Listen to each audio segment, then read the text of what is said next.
ಆತ್ಮೀಯ ವೀಕ್ಷಕರೇ, ತಮಗೆಲ್ಲ ಮತ್ತೊಮ್ಮೆ ಸ್ವಾಗತ. ನಾನಿವತ್ತು ಉತ್ತರ ಕರ್ನಾಟಕ ಶೈಲಿಯ, ಅದರಲ್ಲೂ ಹುಬ್ಬಳ್ಳಿ ಧಾರವಾಡ ಕಡೆಯ ತುಪ್ಪ ಅವಲಕ್ಕಿ ರೆಸಿಪಿಯನ್ನು ಮಾಡಿ ತೋರಿಸ್ತಾ ಇದ್ದೇನೆ. ಇದನ್ನು ಮಾಡೋದು ತುಂಬ ಸುಲಭ. ನಾನೀಗಾಗಲೇ ಉತ್ತರ ಕರ್ನಾಟಕ ಶೈಲಿಯ ಅಲಿಪಾಕ ಅವಲಕ್ಕಿ ವಿಡಿಯೋವನ್ನು ಹಾಕಿದ್ದೆ.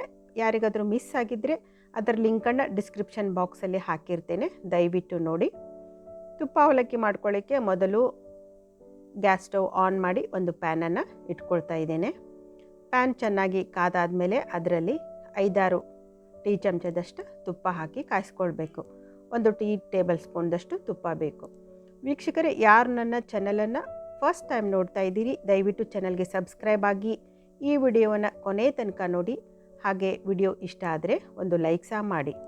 ತುಪ್ಪ ಚೆನ್ನಾಗಿ ಕಾದಾದಮೇಲೆ ಒಂದು ಅರ್ಧ ಬಟ್ಟಲು ಗೋಡಂಬಿ ಹೋಳುಗಳನ್ನು ಕಂದು ಬಣ್ಣ ಬರುವವರೆಗೂ ಹುರಿದು ತೆಗೆದಿಟ್ಕೊಳ್ಬೇಕು. ಈಗ ಗ್ಯಾಸ್ ಸ್ಟವ್ ಆಫ್ ಮಾಡಿ ನಾನು ಗೋಡಂಬಿಗಳನ್ನು ಒಂದು ಬಟ್ಲಕ್ಕೆ ತೆಗೆದಿಟ್ಕೊಳ್ತಾ ಇದ್ದೇನೆ. ಮತ್ತು ಇದೇ ಕಾದಿರುವಂಥ ತುಪ್ಪದಲ್ಲಿ 3 ಹಸಿ ಮೆಣಸಿನಕಾಯಿ ಸಣ್ಣಾಗಿ ಕತ್ತರಿಸಿ ಇಟ್ಕೊಂಡಿದ್ದೇನೆ. ಕಾದಿರುವಂಥ ಬಾಣಲೆಯಲ್ಲಿ ಆ ಮೆಣಸಿನಕಾಯಿಗಳನ್ನು ಹಾಕಿ ಹುರಿದುಕೊಳ್ಳೋಣ. ಈಗ ಗ್ಯಾಸ್ ಸ್ಟವ್ ಆಫ್ ಇದೆ, ನೆನಪಿಟ್ಕೊಳ್ಬೇಕು. ಹಸಿ ಮೆಣಸಿನಕಾಯಿ ಹಾಕಿ ಒಂದ್ಸರಿ ಚೆನ್ನಾಗಿ ಹುರಿದುಕೊಳ್ಳೋಣ. ಹಾಗೆ 2 ಉಳ್ಳಾಗಡ್ಡಿಯನ್ನು ಸಣ್ಣಾಗಿ ಕತ್ತರಿಸಿಟ್ಕೊಂಡಿದ್ದೇನೆ, ಅದನ್ನು ಸಹ ನಾನೀಗ ಇದರಲ್ಲೇ ಹಾಕಿ ಹುರ್ಕೊಳ್ತಾ ಇದ್ದೇನೆ. ಇದು ತುಂಬ ಫ್ರೈ ಆಗಬಾರ್ದು, ಉಳ್ಳಾಗಡ್ಡಿ ಅರ್ಧಂಬರ್ಧ ಹಸಿ ಇದ್ರೇ ಇದು ತುಪ್ಪ ಅವಲಕ್ಕಿಗೆ ರುಚಿ. ಈಗ ರುಚಿಗೆ ತಕ್ಕಷ್ಟು ಸ್ವಲ್ಪ ಉಪ್ಪು ಸೇರಿಸ್ತಾ ಇದ್ದೀನಿ.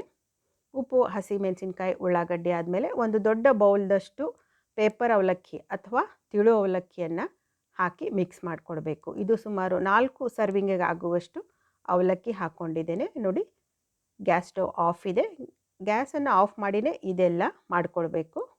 ಕೇವಲ ಗೋಡಂಬಿ ಹುರಿಯುವಾಗ ಮಾತ್ರ ಸ್ಟವ್ ಆನ್ ಇರಬೇಕು. ಈಗ ಚೆನ್ನಾಗಿ ಮಿಕ್ಸ್ ಮಾಡಿ ಆದಮೇಲೆ ಒಂದು ಬಟ್ಲದಷ್ಟು ಕಾಯಿ ತುರಿಯನ್ನು ಸೇರಿಸಬೇಕು.